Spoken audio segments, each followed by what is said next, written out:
Hello and welcome to the Game Theory Podcast. I'm your host, Sam Vecenie. We are presented by The Athletic. Today on the show, it is Jared Weiss in the building, good friend of the program. And I was just complimenting Jared on how glorious, feathered, and lethal his hair is as we get ready to talk about the NBA trade deadline. Those of you watching on YouTube, which please go subscribe to the YouTube channel, Game Theory Podcast with Sam Vecenie.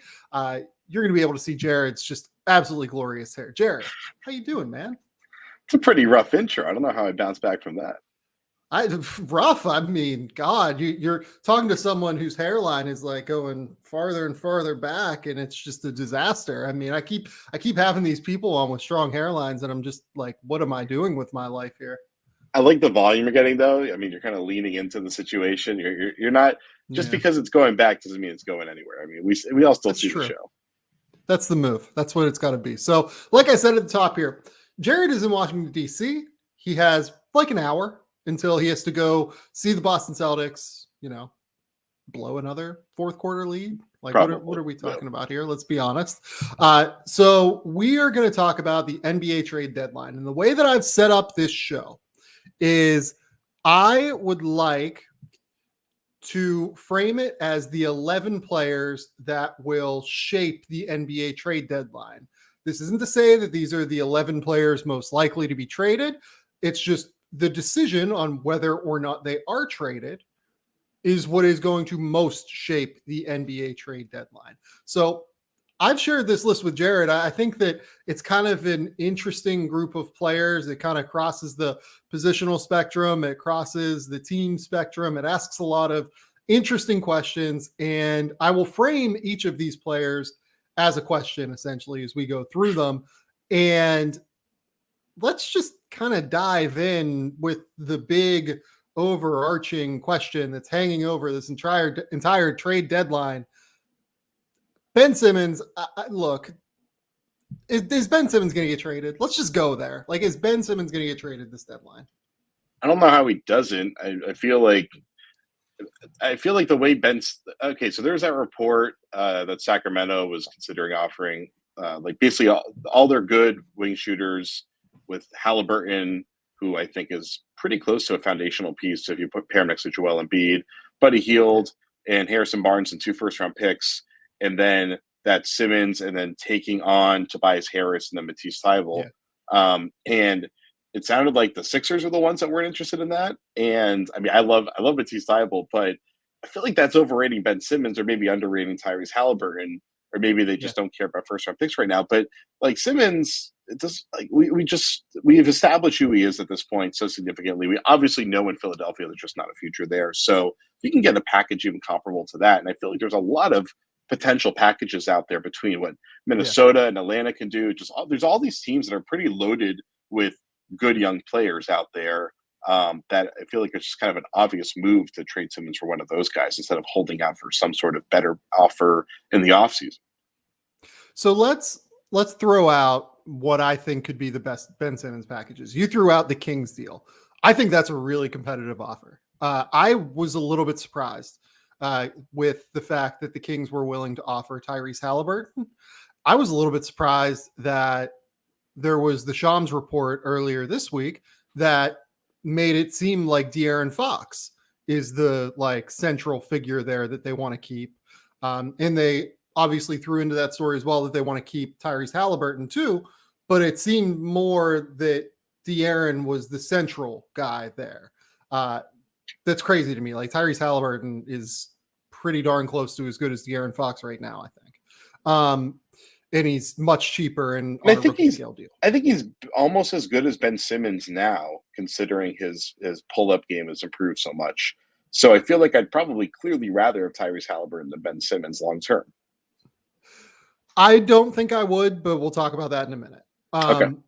So they have Buddy Hield, who'd be really helpful to just play as a same side shooter on the same side as Joel Embiid when he's posting and everything, because it'd be really hard to double. They essentially move in Harrison Barnes, who is playing better than Tobias Harris this year, at the very least. Like, let's, whether or not he's better than Tobias Harris is better than him over the grand stretch of their careers, right? Let's at least say Harrison Barnes has been better than Tobias Harris this year. He's on a cheaper contract. That's an upgrade, I think, for the 76ers. And then we're talking about multiple picks. I think that's an incredibly competitive and an incredibly compelling offer if you're the Philadelphia 76ers, if that was actually offered. For Minnesota, what do we think the offer is? Because that's what I've struggled to kind of put together. There's no way it's going to be Anthony Edwards. There's no way that you're throwing in Karl Anthony Towns just from like a fit perspective. I'm struggling to see what the competitive offer is there without one of those two, I guess. Yeah, I guess there's not really a good one. I feel like it's a lot of role players and picks, and it's a question of Philadelphia. I guess, you know what? Maybe that's lost a lot of its luster because Minnesota's climbing into the playoffs now.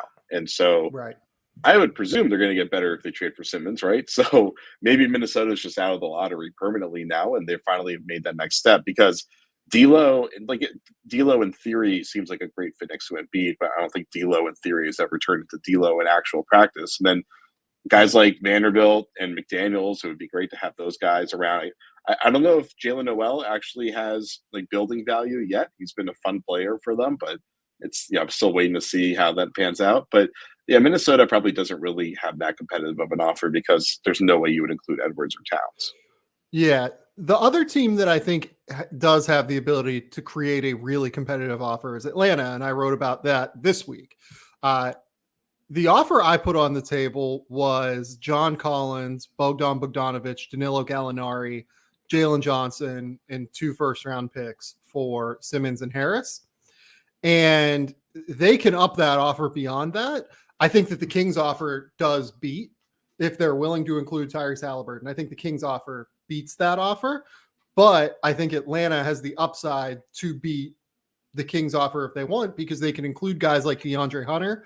They can actually include Kevin Huerter in that deal because while his contract is poison pilled by nature of him having signed an extension, once you start working with trade numbers that are like, you have to match $65 million or something like that, the 125 rule becomes very fungible in terms of you can throw Kevin Huerter into a deal, and even though he's counting for $3 million against your salary cap versus like, I think it'd be like $12 million against the 76ers salary cap in this scenario, it actually can kind of work in terms of a deal structure. So I'm really intrigued by the idea of the Hawks, and I like the Hawks as a fit in general because I like the idea of Ben Simmons insulating Trae Young on defense in addition to being able to relieve some pressure on him in ball screens. Like you could run him in short rolls. And if you remember the Milwaukee series last year in the playoffs, what Milwaukee did was they essentially just blitzed Trae Young every time and got the ball out of his hands.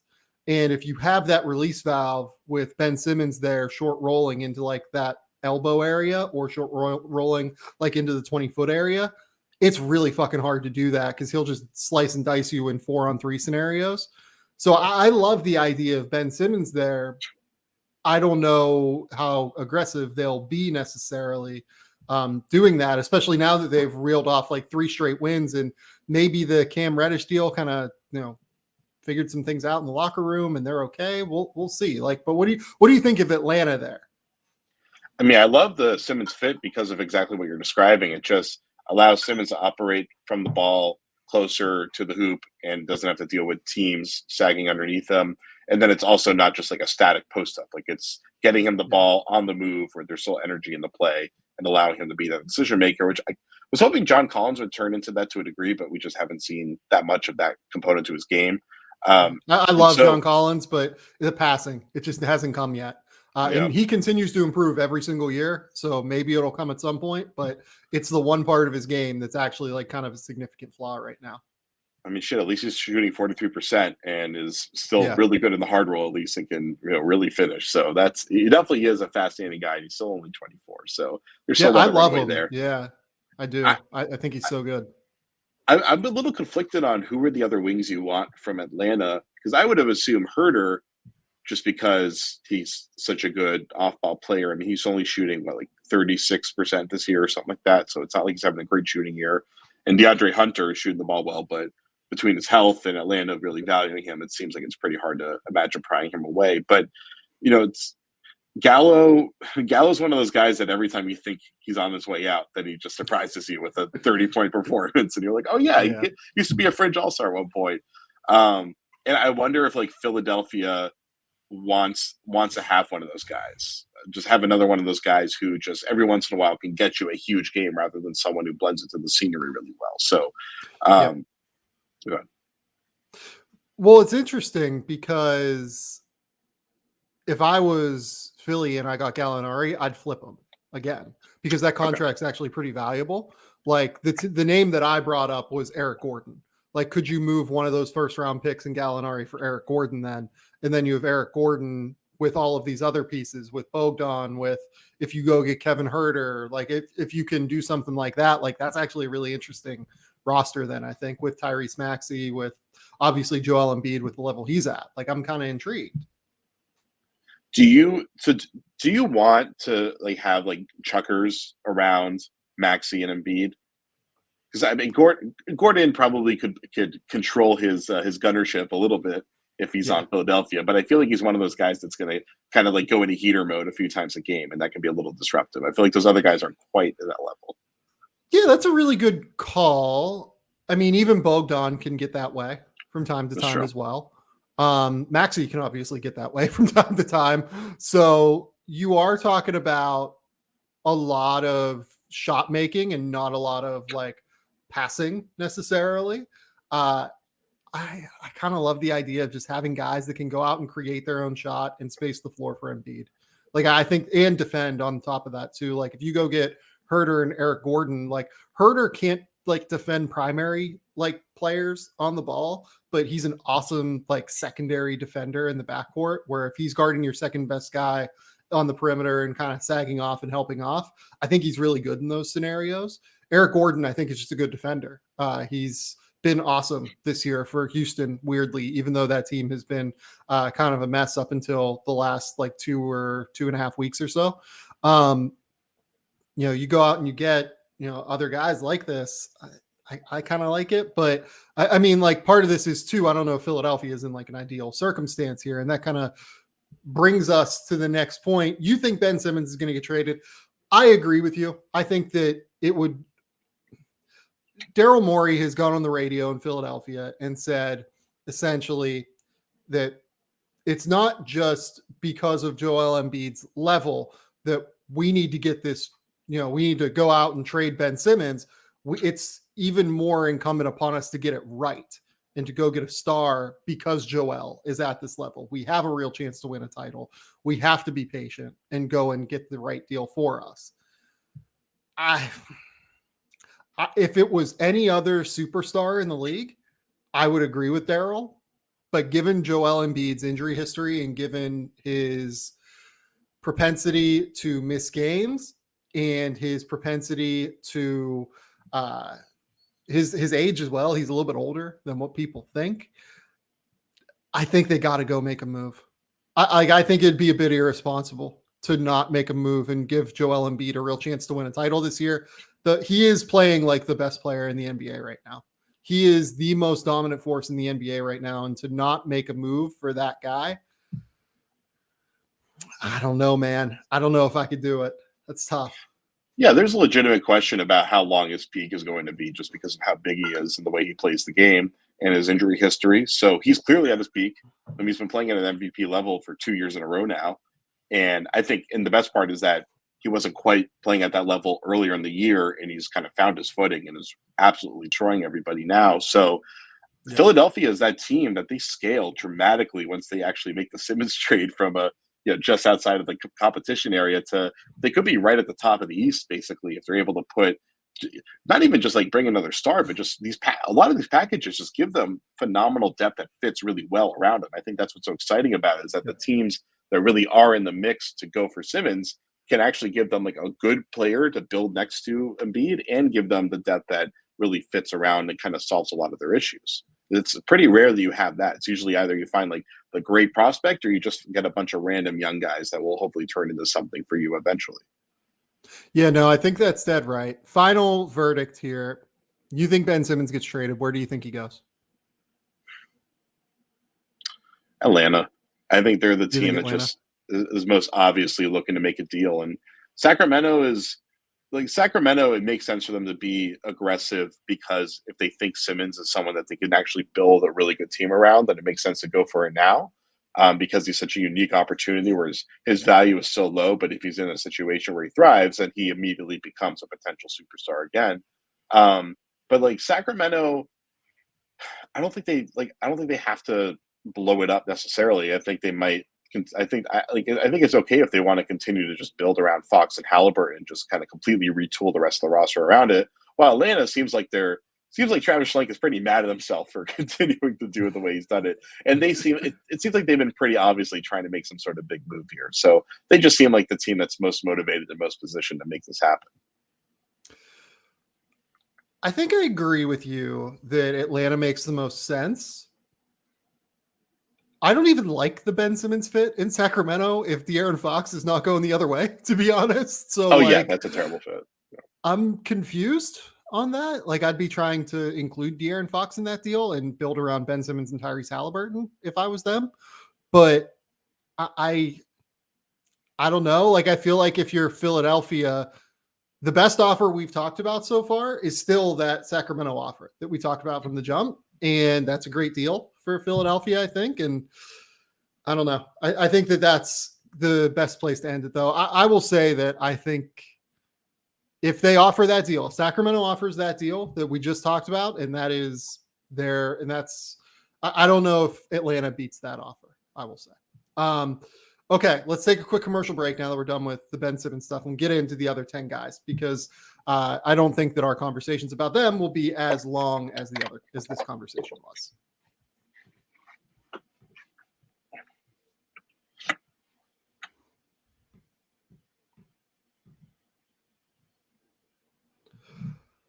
Okay, we're back, Jared. And the next place let's go is Indiana because I feel like Indiana is the team that has had the most discussion outside of Ben Simmons in regard to trades this year. And it's because of the report, which I believe came from Shams originally, stating that they're willing to look into blowing it up. They're willing to discuss Myles Turner. They're willing to discuss Domantas Sabonis. They're willing to discuss Caris LeVert. Recently, it's been reported that they're basically looking for an all-star with Domantas Sabonis. The way it was framed to me was the price on Sabonis is so high that like it's very unlikely he moves. They're valuing him to an incredibly high extent. Myles Turner. Why don't I get the shout out on my report? You give Shams credit. I don't get credit. Did you?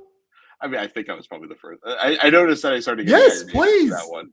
But yeah, Tell me about it. It's like every other Pacers report. I put something out because I'm not on the Pacers feed. I'm on the Celtics feed, but I also do a decent amount of national reporting.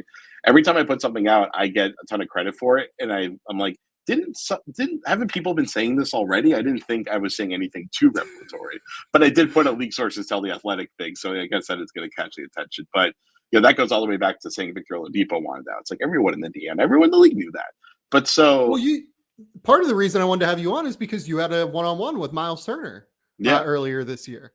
Well, most interestingly, it was also Kevin Pritchard, which he said some fascinating things. And then after he said those things, owner Herb Simon did something really rare, and he got all the beat reporters in. He said his piece too. It was really, I hadn't really seen anything like it in a long time. But so, I mean, Pritchard was very clear to me on the record that this team has a pretty clear program of how they build, which is that they don't blow it up and start from scratch, that they pivot and they try to keep moving forward. And so he looked to the PG trade, to the Oladipo trade, and he wants to do the same thing if he trades Sabonis. And so I know he caught a lot of flack for saying we don't know if we is that star to build around in the building. We don't know. And I tried to frame it in the story as him basically saying maybe Domas is that guy. I mean, Domas has been an all-star. He is still only 25, as is Myles Turner, but he doesn't seem to be kind of progressing to the next level. And also they've been changing up his role, and there's kind of this friction of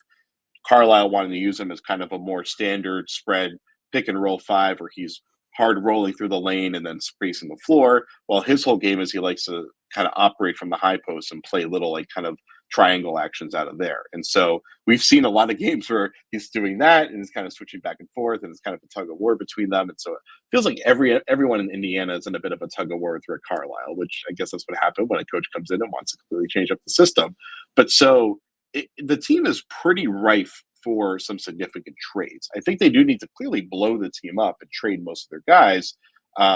They can go for other younger vets who are also in similar situations that need a switch, or maybe even just go for some older guys, because we always know that they would love to bring back Gordon Hayward if they ever can find a way to do that. Gordon Hayward is destined to play for the Pacers at some point in his career. But yeah, here, I'll throw it back to you. Where do you want to go with this talk?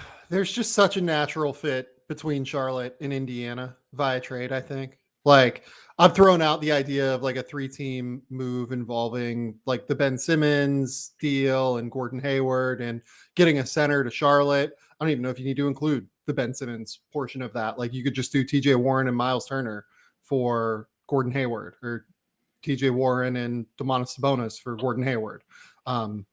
Plus other assets on top of it. I just mean in terms of like the financial structure of the deal. I just don't know what Indiana wants outside of, like, I understand based off of what you just said, like they're looking for deals that help them stay competitive, but also allow them to shift in a different direction. Hard to do that. It's hard to do that in the NBA. I think that they definitely want to. I think that they want to shift their offense to have a primary, like their star to be a primary creator from the perimeter, whether it's a point guard or a wing. And so it's funny. I always hear people say like, "Oh, they can make a deal with Dallas, and Rick Carlisle can, knows which guys he wants." It's like, I don't really think Rick Carlisle is interested in doing business with Dallas right now. I don't think there's people on the right. I mean, Jalen Brunson. If you take out the whole contract free agency thing, like Jalen Brunson as a player, Dorian Finney-Smith as a player would be wonderful, but you have the contract problem there. So that's Dallas is definitely one of those teams that you could really see Myles Turner going to, and maybe there's a way that Sabonis could go there, although it's hard to imagine. But so I really think that Indiana is probably right now trying to figure out who are some of these guys in their mid-20s who are really good but not quite good enough, kind of in that Sabonis ilk. And I think one interesting one is in Toronto with Pascal Siakam, because everyone there is just going nuts over Scotty Barnes, as they should.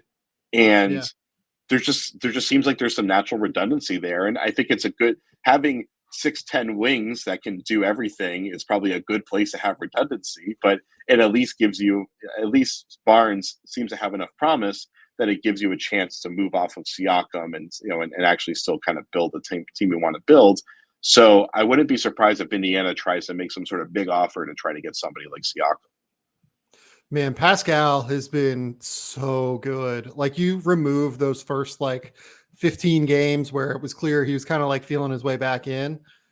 I mean, you look at his last 15 games here, he is averaging 23.5 points, 9 rebounds, 6 assists, 2 steals.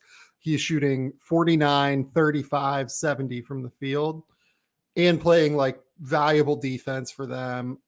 I mean, it's hard for me to see what Indiana offers to get him. I think that they could want Domantas Sabonis because, again, he fits their model of big dude, 6'9" plus, supersized, very adept with the ball, has a lot of playmaking attributes. And I guess he fits with Scotty Barnes as well, because Scotty's a versatile defender who can kind of, move off of him, create some help side, ability where if Domantas gets beat, there's still another guy there coming to protect the rim. I like it. I like the idea of those two, because Toronto's another team that does need a center. It's just that Toronto has gotten back into this playoff race, in large part because Pascal and Fred VanVleet are carrying them. And if I was Toronto, I might be interested in just keeping Pascal on some level. I don't know. That is an interesting one, though. That's one I hadn't totally thought about. Yeah, and I will say that a lot of the talk I was hearing was before Christmas. And I mean, since Christmas, he's on that insane tear. He's also playing 40 minutes a game, though. So yeah, Yeah. since Christmas. So that makes you a little worried about his durability. But I mean, yeah, the dude's been he's. I think the crazy part is he's averaging like 6 assists a game over that span. Yeah. So the fact that he's scoring again and shooting the ball decently is great. But the playmaking too, to have two huge forwards that can play make like that, it does make Toronto really scary. And Siakam was what, like 20? Is he 28 almost at this point? Yeah, So he's like 27, 28. Yeah, something yeah. in So that the range. irony is that you could actually trade for Sabonis and actually move your timeline back a little bit, Yep. and just kind of align it a little bit better. But I think Siakam is playing better than Sabonis at this point, and I think he's at a more valuable role. I'm pretty sure I still value a big forward that can do some stuff on the perimeter better than a center Yeah, like offensively. if you are going to move Sabonis and your criteria is all-star, right? Like Siakam works, right? Like if that's what you're going for, that works. Here's my question. If you were an opposing team, would you rather have Domantas Sabonis or Myles Turner? So I've had this question asked me 100 times, and Yeah. I feel like they're really close in their value on the as far as like I can't think of a smart way to say it. They're really close in their overall contributions, considering how good Turner is and how much he holds that defense together on the other end. And then his shooting has fallen off a little bit, but like was for most of the year shooting 42% from deep. And so if you're a team that already has the creators in place, I feel like Myles is a pretty clear answer there. If you're a team that doesn't have an offensive system in place and you want Domas to be one of your core offensive hubs, then Domas is a pretty clear answer there. And I mean, my story that I did with Myles was all about Myles saying that he's ready to take on a bigger role in an offense and get to put the ball on the floor more and have more pick and rolls run through him and stuff like that. So, his offensive skill could definitely scale, but there's a lot of stuff that Domas does at a different level that Myles, maybe after a few years of that role, maybe could catch up to a decent degree and maybe become the better player. But right now, Domas is clearly just a better offensive player. But so I think most of the teams on the market, especially if you're doing midseason trades, you're not really looking for someone to change up your entire offensive system at the compromise of Right. their defense. You're looking for somebody that you can fit into your system. So I've always seen it, and just from everyone I talked to around the league, it seems like they all agree, is that Domas is going to have the higher price, and that's certainly what it is now. Myles, they're looking for 2 first-round picks, which I don't know if they're going to get, especially with the stress reaction in his foot. That's probably going to keep him out for several more weeks. It's like Domas is going to demand the more value, especially because of just the optics of it from Indiana's side. But there are so many more teams that can use Myles Turner right now. The Lakers are desperate to get him, and I don't know if the THT package will fit. I'm sure we'll get to that anyway. But there's a bunch of other teams that would love to have him there too. Yeah, the way that I kind of think about it is that Domantas Sabonis is a better player than Myles Turner. Myles Turner's skill set is more scalable than Domantas Sabonis is. Like it's a lot easier to fit Myles Turner into a scheme. And I think that frankly, a team ceiling is higher fitting Myles Turner into a ceiling or into a scheme than building a scheme around Domantas Sabonis, which is kind of what you have to do in order to get the most out of him. The other guy we haven't talked about here is Caris LeVert. He is number 3 on this list here. I just assume that Caris is going to go for something like a late first round pick. Yeah, and no question. He'll get moved. And like the deal that is somewhat sensible to me is Cleveland could use one more creator, be it a late first round pick. They have the Ricky Rubio contract to match. Obviously, they might want to keep his contract for bird rights because Ricky was really valuable for them before he tore his ACL. But if they want to get better this year, I do think that like Ricky Rubio on a first, Ricky Rubio and Colin Sexton, and trading Sexton's bird rights for Caris LeVert or restricted free agency rights for Caris LeVert is kind of interesting. I don't know. Like I think there's something there in terms of Caris LeVert to Cleveland because Cleveland could use just one more offensive creator. So Caris is one of those guys where he like on paper checks every box, but then it's the stuff that you can't really quantify about like fit, timing, attitude, willingness to go along with the program, hot and cold inconsistency, stuff like that makes me worried. Like Cleveland Cleveland's in this weird spot where it's clicking so well, but they just don't Right. quite have the talent refined yet to actually kind of really compete. And he is a very refined, skilled guy. I mean, his skills are phenomenal as far as getting to those pull-ups, some of the playmaking he can do. But I mean, I've just seen, as I've had to watch a ton of Pacers games just because of all the reporting I've been doing on them, and I shouldn't say had to. I've been fortunate enough to watch them lose over and over again. But the Pacers, like, he's a good example of what makes his Pacers team frustrating is that he has these incredible games.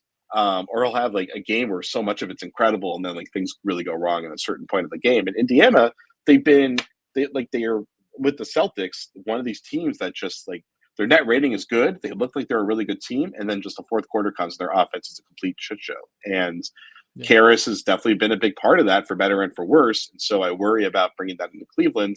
But at least he's a player where it's like, you're not committed to him long-term. So, right. You can move on from him if it causes a problem. And it's not like Cleveland reasonably expects to be winning the title this year. Yeah, I think that the other team that is somewhat interesting for Caris LeVert is the team that we can move to next. I mean, yeah, the Lakers would kill to have Myles Turner, I think. I think Caris LeVert would kind of help them because he does still weirdly get respect as a shooter. Like, for whatever reason, teams do guard him out there. Maybe it's because he is so good as a driver to where they feel like they have to like pressure him a little bit. And if you don't at least attach to him, he is going to beat you. But I think that Caris would kind of help them as well, just as the secondary ball handler. But I don't think you can have all of Caris, Russell Westbrook, and Anthony Davis on the court at once, which would then necessitate a move for Russell Westbrook. I don't think they're trading Russell Westbrook. I don't see any world where a team is taking that contract mid-season at the very least. I think like it's possible to move his contract. I just don't see it like in the next couple of weeks. So the guy that I have for the Lakers here, and he's a stand-in essentially for what do the Lakers do, is Talen Horton Tucker. As we've mentioned earlier, he's the fourth guy that we're going to talk about here out of 11. Talen Horton Tucker is a fascinating player. He had a couple of really strong games to start the year and has not been very good since then. He's on a $10 million deal. I think there are teams out there that would value his upside. I personally am not one of those people. I'm not a huge Talen Horton Tucker fan. He's 21 years old. He's still one of the youngest players in the NBA. He's 6'4" with 7'1" wingspan and has some real ability off the bounce. He has never really improved defensively in the way that you would think his tool set would, as someone who's super strong, has that kind of length, and could potentially be. Talen Horton Tucker's contract is really the only way the Lakers have to get better, barring a crazy Russell Westbrook move that I, again, just don't see. What do we do with this? Like, that's kind of like, I don't know what to do with the Lakers, I guess, is where I'm stuck. Do the Lakers have to win the title this year and therefore have to sacrifice THT this year? Because like if they have to win the title this year, then I guess they have to make that move. Because I mean, I don't really know what what happens to the Lakers if they don't win the title and LeBron's like, this is hopeless. Like, does LeBron actually leave? I mean, I think LeBron's still pretty great, but we'll see how the rest of the year goes. But I wonder if LeBron eventually hits some sort of age point where it's actually better for the team to try to trade LeBron James and get back whatever you could get back. And hell, it would be the most exciting thing for all of us podcasters and writers out there if we could actually have a LeBron James trade market. That would probably break Twitter for sure. But I mean, I've always liked THT. I mean, I think we talked about this. I've liked him since back when he was at Simeon, mostly because I was just biased because I sat courtside to watch him go up against, I think it was RJ Barrett one-on-one, and it was just an incredible battle. And I just loved his competitiveness and his ball skill and his defensive intensity. So, and I think he definitely like has the playmaking ability in there. And I think he's just been struggling with the increased role and attention and teams knowing to scout on him and stuff like that. But I think he has the ability to work his way through this and eventually get there to being like a good starting caliber guard. So I would definitely want to hold on to him if I'm the Lakers, especially because who the hell else do they have to hold on to? They keep letting go of the good guys that they're developing. And right. I mean, Austin Reeves is the new GOAT because there has to be a white GOAT for every single Laker team every year. But I don't know if I'm seeing Alex Caruso potential out of him yet. So it's like THT is kind of like their one thing to hold on to for the future. You can't you have to literally have something for the future. If you completely mortgage your future beyond comprehension, 20 years from now, you will be homeless. So it's like you have to. I don't think that analogy makes sense, but you get my point. But you have to at least get something somewhat long term if you're going to move him. Right. And like the Lakers are not too big to fail. The organization's history over the 5 or 6 years before they had LeBron James proves that, right? So like it will eventually come back to bite them. It's just the question is, because you have LeBron and Anthony Davis, who's missed a lot of time here, and Anthony Davis is one to do that, right? Like he'll miss time here and there. So I think that they do kind of need to go for it, but they need to go for it in a way that isn't just for a rental this year. Like they need a guy for next year as well. And that I think is why you hear the Eric Gordon stuff, right? Like Eric Gordon makes a lot of sense. He's played really well this year. Eric Gordon's another guy. We can just kind of talk about Eric Gordon here as well, and move him within this conversation as the fifth guy that I want to talk about. Eric Gordon would really help them from a shot making perspective, from a floor spacing perspective, from a defensive perspective on the perimeter. He's the perfect fit.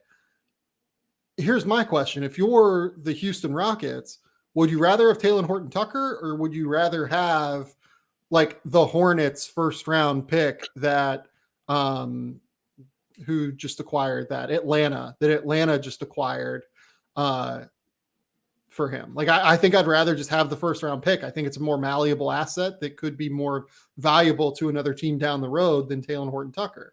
So I'm just like kind of trying to ballpark like what is the Lakers move here? Because if they can't even get the best offer for Eric Gordon on the table, who is their target? I'm struggling to come up with a target, I guess, for the Lakers is what I'm, I mean, I think Myles Turner has been one of the obvious ones, a completely different role, but he's one that's they've been trying to get him for a while. They tried to get him last year, and I think it was THT not being in the deal kind of blew that up. Same thing with Kyle Lowry. But so, actually, I'm not even going to answer your question. I'm going to ask you another question because you just hit on it. I think it's something always fascinating is the young player versus the draft pick. And I feel like people perceive players losing their value way too fast. I think the car off the lot analogy gets kind of exaggerated when it comes to valuing players, because like when you buy a car, you know exactly what it is, and then it starts to get wear and tear. While with a player, when you draft them, it's like sometimes you're kind of getting a mystery box, and it turns out to be a Bentley, or in this case, like a BMW 4 Series or 5 Series, because I don't know if the 4 Series is a thing that still exists, but like THT could be pretty good, and the Hornets pick is going to be somewhere in the middle of the first round.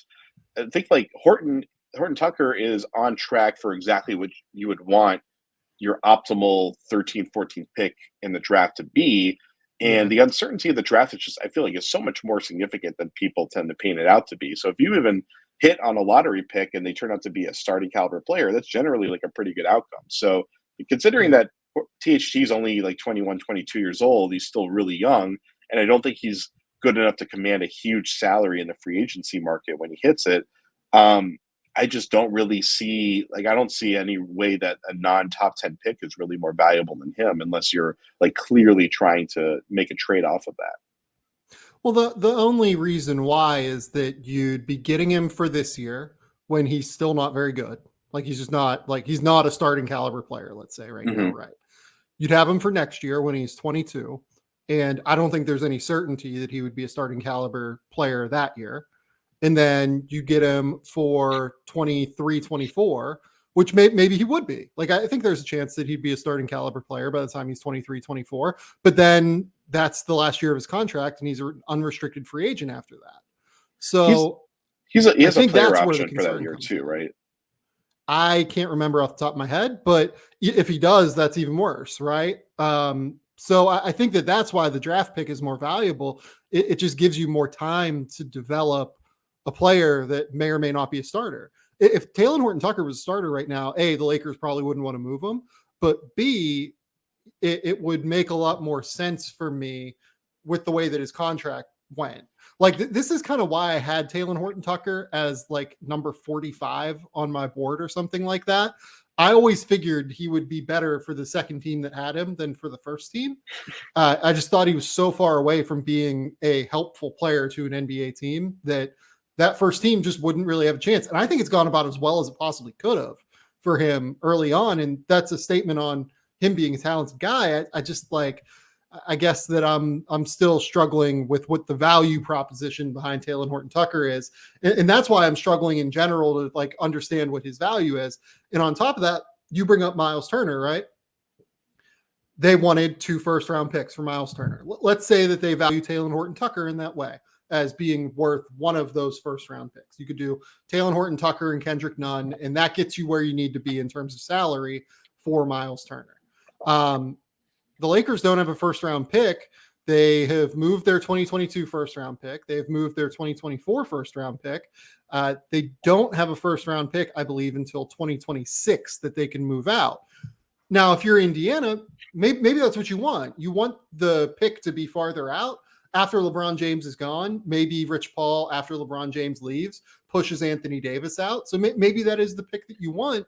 But I think that it's really hard to sell if you're the Indiana Pacers and you want to keep being competitive, which has been their kind of mantra at this point, right?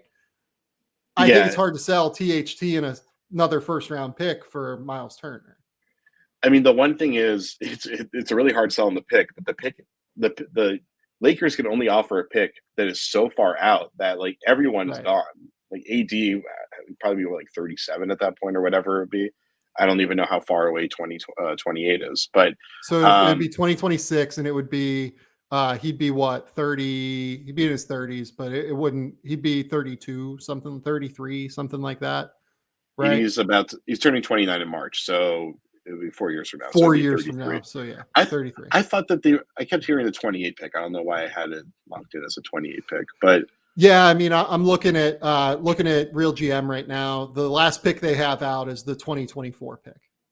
Okay, so I'd like that gamble to bet on the Lakers with Anthony Davis, who never stays healthy, 33 years old, whether he's there or just like not good anymore. I love the gamble on that draft pick. For Myles it's weird because like Myles is really well liked by the fan base there, and he's been there really long. So when you're trading him, it's like he's a very institutionalized player, very like ingrained into the identity of this team. But and like on top of that, like you've talked to him, he's like a really really smart dude too. Yeah, really like I think would fit into a lot of different like locker room cultures, would fit into a lot of different, like he's a very emotionally intelligent human being. Yeah, he's a very marketable guy, between like the shot blocking and the dunks when he does get a chance to dunk and his fashion stuff and like his personality and all that. Like he's a very marketable guy. And so he's one of the main people that they brand with the Pacers. And so I think even though he's not the clear number one basketball player on that team, I think Domas is because of the all-star team and because scoring and assists is usually the top thing. Like Myles is definitely a big part of their brand identity. And so getting back a player that they can't really kind of build the brand around, because that's a huge part of it with Indiana. It's like Indiana, they're motivated by the business side of this more than almost any other team out there. And you see that in the way that Herb Simon talks about how they don't want to blow it up and stuff like that. So I don't know if THT is quite enough, but I think because he plays for the Lakers, he has like just enough of that brand recognition that you maybe could sell him pretty hard. And if you throw him right into the starting lineup and you feed him a ton of shots early on and he's scoring and he's making plays, I could see him being like just enough for them to, be willing to make that Myles trade there. I mean, if the Pacers are willing to take that, they should like drive THT to the airport and fly him first class and get him out of there. Because Myles Turner's only 25. Like he makes that team not that much older. Drastically better too. For sure. Like Myles Turner makes that team drastic. They are immediately the best defense in terms of upside in the NBA. If they have Myles Turner and Anthony Davis protecting the rim, LeBron has actually been okay on defense this year as well. So like you mix those three, that's just enormous upside defensively. I don't think anyone would be able to score on them on the interior. I mentioned Eric Gordon as the fifth guy earlier. Eric Gordon's been really valuable. It's funny. You cover a team in the Boston Celtics, and we're going to transition to them right after we're done with Eric Gordon. Great Eric Gordon would be. immensely helpful for the Boston Celtics. I think the price is just like a first round pick for Eric Gordon, and then salary matching. And the salary matching is not insubstantial because he's on about $17 to $18 million a year. But I think that Eric Gordon is the guy that like I would most expect to be moved at the deadline, if only because like all of the pieces are there to move him. He's one of the best perimeter players on the market. They're not going anywhere right now, and he has a year and a half left on this deal. He's still really good. I think they could actually get something of real value for him. Yeah, I mean, what I do wonder is, so it's pretty obvious that Gordon's the kind of guy that you could trade one of like Romeo Langford or Aaron Nesmith for, recent lottery picks who've just really struggled to break into the rotation.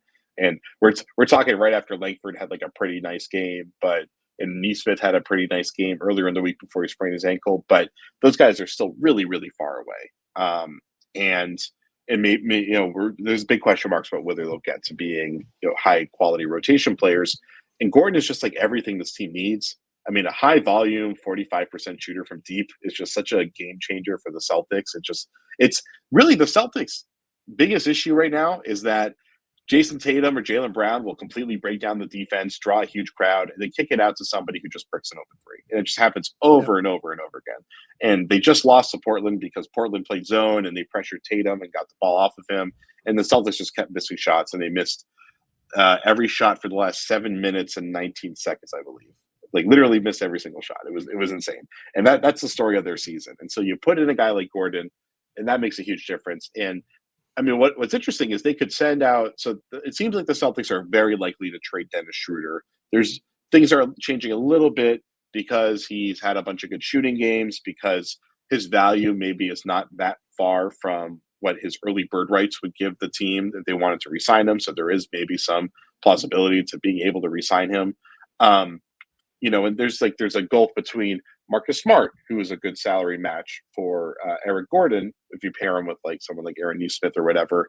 And then there's a huge question of is Eric Gordon good enough that it's worth trading someone like Marcus Smart, who the Celtics have had a lot of trouble making the triumvirate of Brown, Smart, and Tatum work in the fourth quarter. They just have huge ups and downs. But like Smart is still that incredibly vital component to this team. And that was actually pretty obvious when they blew that Blazers game, that they didn't really have somebody that could take the ball out of Tatum's hands and actually really run the offense effectively. And it was obvious that if they had Smart, they probably would have held on to that game. So, the Celtics just have they have like a bunch of like okay bench guys. And then if you're swapping out Gordon for one of those guys, it's like, is Gordon playing well enough that really builds the team out if you switch him for like Josh Richardson or something like that?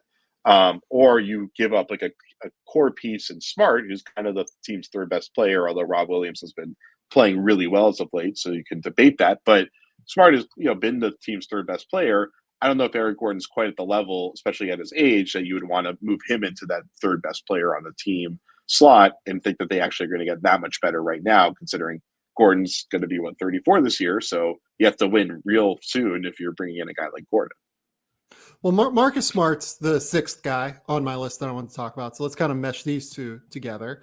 To me, with the Celtics, it's all philosophical. They need to make a choice on what they want to do and what their organizational goals are. Because acquiring Eric Gordon and moving Marcus Smart are two things like in diametrically opposed positions, right? And to do both of them, I think, would keep them in the same place, kind of like what you're saying. So I think agree. As much as anything, they need to make a call on, okay, do we want to try and get as flexible as possible in the summer? Do we want to move Marcus Smart, move Al Horford? I believe you reported, was that you that reported that they're somewhat interested in like looking at an Al Horford deal? Yes, that was me. I think I put that on The Athletic earlier this week. So they've been looking at moving him. They're looking for other fives. I don't think it's necessarily trading Horford for a center, but just like they're looking to move Horford, and then they'll need another center if they do that, because they're not going to put Ennis Freedom at the backup five spot. That's been kind of a mess this year, as we'd expect. And Grant Williams has had a really good year, but you can't count on him to be your only backup center. Right. So if I'm Boston, I'm clearing the decks and I'm trying to build around like Jason Tatum and Jaylen Brown, and I'm like trading. I personally would move Marcus Smart for an expiring deal in picks. I would move Al Horford for an expiring deal in whatever manner I could. Like I would try and make it so that in the summer I can build a team that makes sense next to Jaylen Brown and Jason Tatum. I don't know if they're going to go that way. I think they probably won't go that way. So if you are going to go that way, there are avenues to go get someone like Eric Gordon. You know, you mentioned the Dennis Schroeder deal. Like you could do Dennis Schroeder and Josh Richardson, and Richardson hasn't been bad recently. Like I think that's important to know. He's been like, good. No. Yeah, like you could move the Dennis Schroeder, Josh Richardson in the first round pick kind of move, something like that. So I don't know. That's an interesting one to kind of close the loop on Eric Gordon. The other team I want to note here is Memphis. Memphis could move like the Kyle Anderson and Jarrett Culver deals, as well as one of their 3 later first round picks this year for Eric Gordon. And I think Eric Gordon, again, if they want to be competitive this year and they think they can make a run in the West, I think Eric Gordon like really, really helps them in that ability. So that's not to say that like Tyus Jones and D'Anthony Melton aren't good players, but Eric Gordon's kind of a different dude, especially come playoff time, because I would be worried that teams will just like sag off of Tyus Jones and D'Anthony Melton offensively in a way that would get concerning. I don't know. Like if you're Memphis, you have these 2 expiring deals that can get you there salary wise. You have all of these first round pick assets. I don't know. That seems interesting to me as well. Would Memphis have too many guards at that point? Like, well, that's the thing with Slomo. Honestly. Like, okay, go ahead. No, I think you're right. Like, look, you'd have all of Desmond Bane, you'd have John Conchar, you'd have Dylan Brooks, obviously, would still be in that mix on the wing. You'd have D'Anthony Melton and Tyus Jones, right? But Dylan Brooks can slide down to the 3. Honestly, like Eric Gordon, you can play 3 around him because he's so strong that he can check bigger guys for the most part. So I don't know. I think it'd even give them more versatility along the perimeter in a way that's kind of interesting to me. Yeah, because I mean, Melton just isn't shooting the ball well this year. So, you know, I do definitely believe in Melton's future. I've always been pretty high on him. But bringing in Gordon now and just giving them another guy that can rifle off shots the way he can, it definitely makes them a lot more exciting. And they're one of those teams where they still have the grit and grind mentality to a certain degree. And so if anybody's willing to be a physical defender, you feel like they're going to come in there and be really successful as a defender just because of the culture that they have. Yeah. And then to close the loop on Marcus Smart here before we move in a totally different direction, you don't think he gets traded, right? Like everything I've kind of gathered in terms of like the impression I've gotten is that it's unlikely. Like not impossible, but unlikely. Yeah, I think this team needs a pretty substantial rebuild around the Jays because the clock is ticking pretty loudly on Jaylen Brown's contract. And irrespective of the conversation we had off the air before we went on, that we'll leave there. But I've always been coming into the season thinking like Brown's about to be halfway through his deal. He is clearly the number 2 guy in this city between the way that the team brands, which isn't their fault, it's the way that the public reacts. It's going to be that way when, you know, like we were talking about with Indiana, that the guy that gets all the buckets is the guy that gets the star power in the city. That's just how it works. And that Tatum's been the big bucket getter. And credit to Jaylen Brown. He's had a lot of moments this year where he's shown that he is also performing at a pretty big all-star, potential superstar level. And so, I mean, I don't think Jaylen Brown's an all-star this year just because of the injuries and the inconsistencies. And you could probably say the same thing with Tatum shooting, although he's probably going to make it anyway just because of volume. But, you know, Brown has like clearly established himself as an all-star player. But so Marcus, I can't, you know, if they can get like Tyrese Halliburton somehow, which they can't, but like, you know, if it's one of those kind of opportunities where you have a really good young player that you can bring in that could potentially turn into a third banana, then sure, it makes sense to make that move. But I think that it makes more sense to wait till the offseason and do that. And I think this team is mostly just looking to accumulate assets and get under the tax this season so that they can have a full clear the deck on the repeater tax, and then put themselves in a financial position to make the big home run trades this offseason. Because they've been kind of kicking the can and making steady tweaks for a while now. And it's like, if you don't do it this upcoming offseason, you're finally at the point where, okay, now one of the Jays might actually be leaving, and then your franchise is actually falling apart. Right. Yeah, the timeline is starting to get murky in Boston. Yeah, it seems like they're not going to move Marcus Smart just in a move to like move his salary off the books. Like I've been mentioning Joe Ingles in a first round pick or something like that for Marcus Smart. And like, I just don't see them doing that. Like, I don't think that they value getting Marcus Smart off the books in the same way that I do. But that moves us to Utah, which the vibes out of Utah are just weird. Like there's not really another way to put it. Rudy Gobert is like calling out their perimeter defenders, and Donovan Mitchell is like acknowledging it. And I don't know what to do with this. Like it's just a bizarre situation.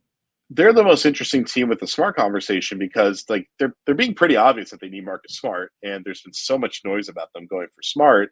And that Danny Aiden's running the show. Yes, exactly. And, they seem to love each other. So, like, that team has so many pieces that the Celtics would love to have. Royce O'Neal, Bojan Bogdanovic, Mike Conley. If they could trade Smart and something else and get, like, those three guys, I feel like that would be the change that Utah needs. It would also fill a ton of the holes that the Celtics have. Obviously, you can't, like, trade all those guys. Or maybe there's some sort of way the Celtics could throw a bunch of first-round picks and Al Horford in there and somehow entice them. I don't really think so. But so, like, those are two teams that can really find the pieces to work out a deal together. It's just that at that point, you're probably trading Smart for nothing. It's not a long-term solution, but it definitely changes the core dramatically around the Jays there for at least a couple of years. So maybe that does make sense. But yeah, I mean, the Jazz need a new defensive leader, it seems like, out on the perimeter. It's been pretty apparent the way that they're calling it. Yeah. And I guess that like the name that I want to talk about here, I think is number 6 or number 7 among the guys on our list here is Joe Ingles, because he has a $14 million expiring deal. Brian Windhorst over at ESPN, like talked to Joe Ingles, and Joe Ingles was like, look, I understand this is a business. I understand that like my deal is the one that makes sense, even though I've been, a key core piece here over the course of my time. He gets it. So it seems like they could be hurtling toward using his deal to try and upgrade. Marcus Smart's the guy that just like makes the most sense in the world to me. But the other problem with Utah that I think not enough people have kind of mentioned here is that their first round pick situation is not ideal. Like they can't move a first round pick out until 2026 because their 2022 and 2024 picks are already moved out in a trade. So I'm trying to figure out what to do with Utah. Like, is it an actual roster move where it's not Joe Ingles and instead it's like Bojan, who's again been really good this year? Or is it, we move Joe Ingles and we try and get like a little upgrade on the perimeter defensively? Like Robert Covington isn't what they need, I don't think. Like, I don't think that he makes sense. They need someone who's an on-ball defender, not like a help defender. Yeah. And like, I don't think Ingles and Smart, like Ingles is just too old and he's like clearly showing signs of decline. So I don't really think that works if it's just those two guys. Yeah. But yeah, I think the interesting question is, are you looking for like a big wing smotherer defender? Or are you looking for like a super intense, smaller guard defender there? Because you already have Mitchell and you already have Conley. Yeah, it's a good question. I think I would like someone who is bigger that could defend guards, which is why, again, Marcus Smart is like the perfect name for me. Yeah. But yeah, I think like I want someone who can defend like 1 through 3 almost, because they need someone to take some pressure off of Royce O'Neal. And again, like it's just like the guy that really stands out for me for them would be Derek White. Like Derek White would be awesome there. Like, I just don't know if San Antonio is going to be like, okay, we'll take Joe Ingles, maybe Jared Butler. Like Jared Butler obviously had some real injury questions coming into the NBA draft. I don't know how many teams will be like, yes, we clear him. Like we're good to acquire him in a trade. I don't know how valuable Udoka Azubuike is. Maybe the Spurs would be like, yeah, we'll take Joe Ingles, Udoka Azubuike, and that 2026 first round pick lightly protected for Derek White. I mean, that's the deal that like makes a ton of sense for me if I was Utah. I mean, does San Antonio value any of the mid rotation guys for Utah, or are these all, or is it all guys that like? Does Royce O'Neal, does that But I fit think what they they're need to looking keep for? Royce because they need a second defender on the perimeter. Like Royce is the only guy there that's like I mean, holding that defense up I love Royce and I love him in Utah, on but the it's like, perimeter. I'm sorry. Yeah, yeah, I don't think I wouldn't trade Boyan for Derek White. I don't think. Um, I wouldn't. I don't think. Yeah. Yeah, I don't think I wouldn't trade Mike Conley, and then obviously I don't think San Antonio and the matching would be a mess. And I don't think San Antonio is looking to take on someone like Jordan Clarkson. So it's just hard to find. It's hard to find the asset package that makes sense for Derek White. Although it's hard to also figure out how much San Antonio values Derek White, because Derek White seems replaceable as DeJounte Murray turns into a star and their other young wings start to come into their own. It feels like Derek White is just kind of eventually going to be squeezed out. Yeah. Is there like a third team that that wants to get salary cap space next year that you could shoot Joe Ingles to? Like, could that happen? Like, I don't know. And then like that team gives up a real prospect to San Antonio,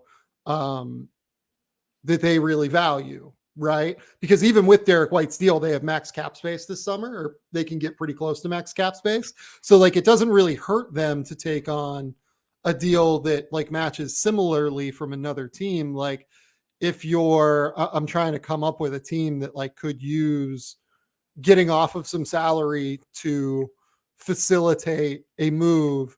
Like, is there a chance they would really like Leandro Bolmaro and Minnesota is willing to move that Taurean Prince deal with Leandro Bolmaro to whatchamacallit, to San Antonio? Utah sends Joe Ingles to Minnesota, and then Derek White goes to Utah, like something like that. Yeah, it's funny. Minnesota was one of those teams I was thinking of, especially because I think the question is, are they going to tender Josh Okogie this offseason, or are they just going to try to get as flexible as possible? And are they going to try to move Malik Beasley? But they're a team that they can really clear that deck around Towns, Russell, Edwards, and I assume McDaniels and who else is? Oh, Vanderbilt. Those are like the keepers there. But they can really clear the deck around those guys and be able to bring in like another really good starter. So, but you know what though? I thought Taurean Prince had another year and he doesn't. Yeah, he's expiring. This is an expiring deal. Yeah. So like that doesn't even totally line. Maybe it'd be like Malik Beasley or something, but Malik Beasley seems like the antithesis of a San Antonio Spurs player. Or it could be Pat Bev, and you get some picks involved, but Pat Bev's got what, $14 million this year expiring, so that's or make it a 4-team deal and find Malik Beasley a new home. It just seems like Malik Beasley just isn't necessary with Anthony Edwards and Jared Vanderbilt, making pretty compelling starting case. Well, obviously Edwards is a starter, and his defense has been so damn good, and him and Towns are so damn good next to each other. I feel like he's going to have to start. Yeah, I think Vanderbilt's like the guy for them that they among those younger guys, along with Jaden McDaniels. And not including Anthony Edwards in there. He's kind of elevated beyond this, I think. But like, that's the guy you keep, I think, is Vanderbilt. Yeah. Trying to find a way to get Derek White to Utah is interesting to me, though. That's kind of what if I was Utah, I'd be trying to find a third team that is looking to create cap space and then send Joe Ingles there and send like another contract to San Antonio with a real prospect. Because Derek White could be really helpful to Utah. We haven't mentioned the Knicks. The Knicks have like a lot of these guys that have money in like the teens, and then a team option after that for 2 years from now, and they're floundering. And I mean, they probably need to trade Julius Randle. I'm surprised Julius Randle hasn't come up more in trade rumors, considering how much of a shitstorm it is in New York right now, and he's actively fighting the fans. But I mean, they seem like a team that might be willing to kind of take a little bit of a step back this year. Although I'm not sure trading any of the guys that we're referring to, like Derrick Rose and Nolan Sewell and Alec Burks. I don't really know if trading any of those guys would really be a step back for them anyway to hold salary. Yeah, but like with that being the case, I don't know, would they move like Alec Burks and quickly or something like that? But like that doesn't seem, I don't know, like if I was them, I'd want to hold on to my young guys because they're in kind of a weird spot. Like it needs to be a team that's like pseudo on the verge of contending, but isn't like quite contending yet. Maybe like, I don't know. Like maybe is there like a New Orleans deal that they'd want to get off? Is there a deal the Wizards like wouldn't mind getting off Washington that was the isn't other team I was thinking of. expiring? Yeah. Yeah. That's a Like tricky one though. KCP is always tradable. KCP is going to spend his entire career just on the verge of being traded, I'm sure. Yeah, and like Denver, like they could actually like try and get off of money at some point here that um before that contract before the Michael Porter contract kicks in. Like Will Barton is like a name, but Will Barton's been way too valuable to them this year to move. Like maybe it's they try to like get off of that Monte Morris deal, which I think has a couple years left. Like maybe it's like moving Monte Morris and Zeke Naji to the Spurs, getting Joe Ingles to move off of the Monte Morris deal, and then you get Derek White up to Utah. I don't know. Like I don't even really think that makes sense for Denver because Denver needs Monte Morris so much. So like they just need perimeter guys. Maybe if they have a better timeline on Jamal Murray coming back, that could make sense. But I don't know. I could That's a totally see tricky the one. Spurs. I could see the Spurs doing what looks like a bad trade for like Zeke Naji and Bones Highlands, and then both of them turn out to be like really good starters 2 years from now. That would be like extremely on brand for the Spurs. Yeah, and like the Spurs could use another big prospect, so like Najee would make sense. But again, like the Nuggets need guards. Like they need perimeter players more than anything else. Let's go to Jerami Grant real quick. I don't know what to do with Jerami Grant. I don't know how.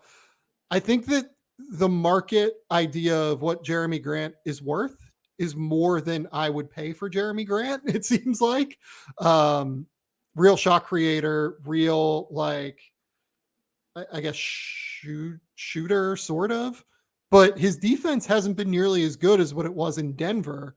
And like that, if you're a winner acquiring Jerami Grant, you want to slide him back into that Denver role.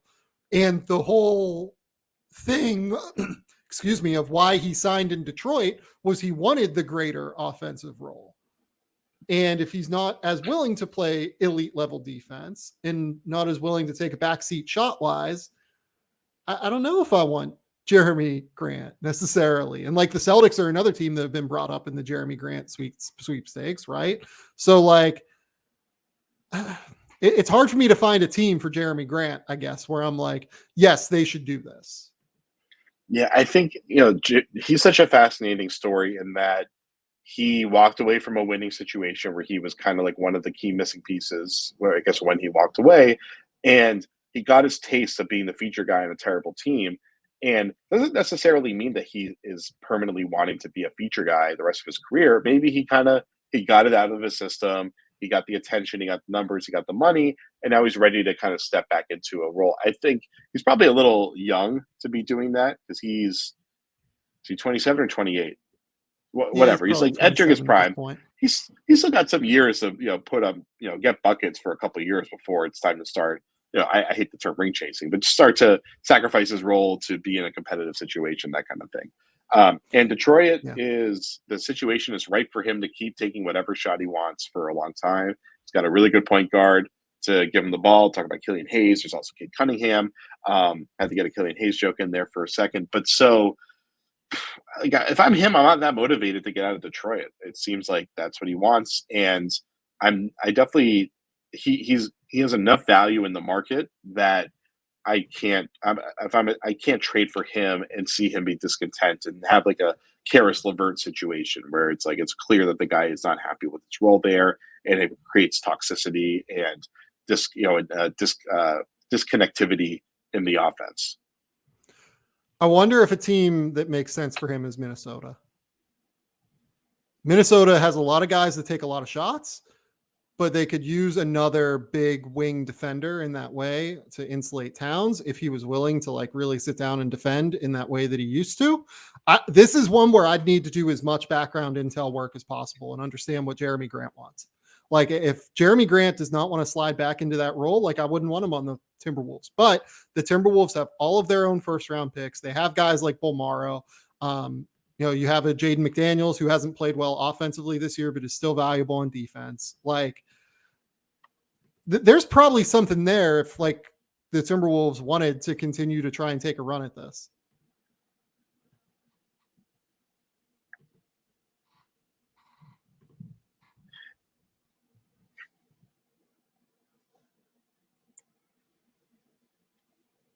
You there?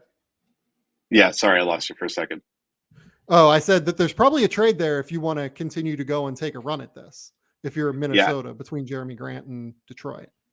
I mean, I think the big thing is just that his value, the way that he's getting talked about now, is just high enough that wouldn't be surprised if Detroit just willing to kind of take whatever they can get at this point just to kind of move on from the situation. Because when these guys dangle for that long in trade talks, it just kind of it creates so much tension over time. You see it with Marcus Smart in Boston or Myles Turner, Indiana.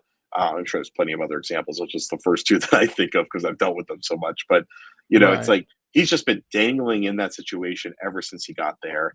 And there's been enough noise that I don't think it's just other people, other outside parties are trying to stir the pot thing. Like there's clearly been some reciprocation of interest in moving him. And I think, weren't we really hearing that even when he went to Detroit, even like before the first season started, that there was a good chance that he was going to get moved on his contract anyway? So, if a guy's teetering in that situation, it's really hard for him to kind of like establish roots with the team and really be a part, like be a driver of the team culture. And this team is very clearly building a new team around Beef Stew and Cade, and kind of have to let those guys be the ones that set the agenda. Okay, let's go rapid fire through our final three guys. Robert Covington is a guy that like makes sense a lot of different places. I think has a reasonable contract. Portland needs to, I think, should move him just because they're not going anywhere this year. Damian Lillard is out. Give me one team that makes sense for Robert Covington. Ooh, interesting. Every team in the NBA makes sense for Robert Covington. I'm trying to honestly, I'd like to see him in Denver if Denver could find a way to get him there. But there's no team that's jumping out to me as like the obvious fit. I hope you have one ready for you because I don't. Well, I wonder if like Phoenix could make sense, like for that Dario Saric contract plus like a first round pick or something. I don't even know if I would give up a first round pick for Robert Covington at this point, like given that it's a rental. I don't think I would. Yeah. Phoenix is just so late that like maybe it's like, okay, like we're willing to do this. Yeah, I mean, maybe you could make a pitch for Dallas, giving up like a pick of some sort. It needs to be a team that has like a high second rounder or like a couple of second rounders they can move. But yeah, I'm not like enormously high on Robert Covington at this point. Buddy Hield has been traded once by Sacramento and it just didn't happen. If you remember back this offseason, he was almost the Los Angeles Laker. I want to talk about Buddy Hield, but like it feels like he's so ingrained in all of the other bigger machinations league wide that like I don't know, right? Like it's hard. I wouldn't. I get what you're saying. I wouldn't be surprised if Buddy Hield is someone that just gets thrown into a multi-team deal or something like that. It's like, oh, we finally found a place to send him. But there's no team that just seems like they obviously want to bring him in and really push him the next level. I could see Philly and Dallas benefiting from bringing him in if they don't have to give him tremendous value. But I don't know if he's worth. I don't know where the price is on him for Sacramento at this point.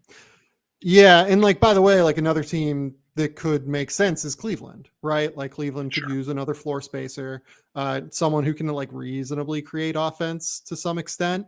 I'd be interested to see what Buddy Hield looks like in the playoffs too. I'm not 100% sure given his defensive attitude sometimes. The last guy here is someone I want to use as a stand-in for the random dudes across the NBA that could be traded, Kenrich Williams. I love Kenrich Williams. I think he's going to be a get for someone at the trade deadline if Oklahoma City moves him. Is there anyone else like out there just on the like fringes that you think could be a valuable player for someone to acquire? I always wonder Mo Harkless. He's just this guy that like I feel like you can like. There's so many teams that can always find a way to use him, and I always wonder, can you bring in Mo Harkless and just like try to like find some sort of like positive role for him on a playoff team? Because he's only 28 years old still, and So like he's been starting a lot of games for Sacramento, and Sacramento's really bad, and he isn't really hitting his shots. But he's just one of those guys that you just put him in, like he just like floats in the court somewhere, and he's an effective player. And he doesn't. There's no reason for him to be in Sacramento. So I'd be really interested to see what it takes to get him out of there, and like whether some playoff team is going to try to bring him into their rotation. The guy that stands out in the Kenny Hustle way for me, which like Kenrich Williams, like teams, a lot of teams I think are going to be interested in Kenrich Williams because he only makes like $2 to $3 million a year. And it's just like the exact guy that fits within contenders' price budget. The guy that I will be interested to see is Thaddeus Young. I think he's probably going to have to be a buyout guy because the contract is too big for what his value is. But if he goes somewhere like Atlanta, where Nate McMillan is his former coach, had a lot of great years in Indiana under Nate McMillan, I kind of think he has a shot to be really, really useful for a team. He still is a good defender. He still can pass. Like there's stuff there, I think, with Thad Young. And since we're just talking about power forwards, we could probably throw Larry Nance in there, or I guess anybody on Portland's roster. But Larry Nance has been like the guy that every team would like to bring in so that they can kind of plug that role. And he is not really having that good of a season in Portland. And he's another one that's like, it'd be interesting to see if he can actually start shooting better and having a better year if you bring him into a better team. And his contract, he's at like 10 million, and it's going down a little bit next year in the last year. So, and he's 20, 29, 30. So he's like, he's a solid fit to kind of bring in as almost like what feels like a mid-season, mid-level signing for your team. Man, I love Larry Nance. I hope he gets to a winner at some point here. Jared Weiss, please tell the people where they can find your work. Tell the people what's going on in your life. You can find me every once in a while on the Game Theory podcast with Sam Vecenie. That's right. That's the only important thing. Cover the Celtics, cover the NBA, podcasting, writing over on The Athletic, as I'm sure you're well aware. And I live in Boston. That's what's going on in my life, I guess. And yeah, that's it. I love it, Jared. Thank you for coming on. This has been the Game Theory Podcast. Please remember, rate, review, subscribe, do everything you can to support the show. Go to the YouTube channel, watch Jared Weiss, watch me talk about NBA trades. We will be back later next week with some draft stuff, with some more trade deadline stuff, probably, because it seems like that's going to be the important stuff league-wide. I'll talk a little bit about Shaedon Sharpe on next week's podcast with Matt Penny. But until then, and until next time, we will talk soon.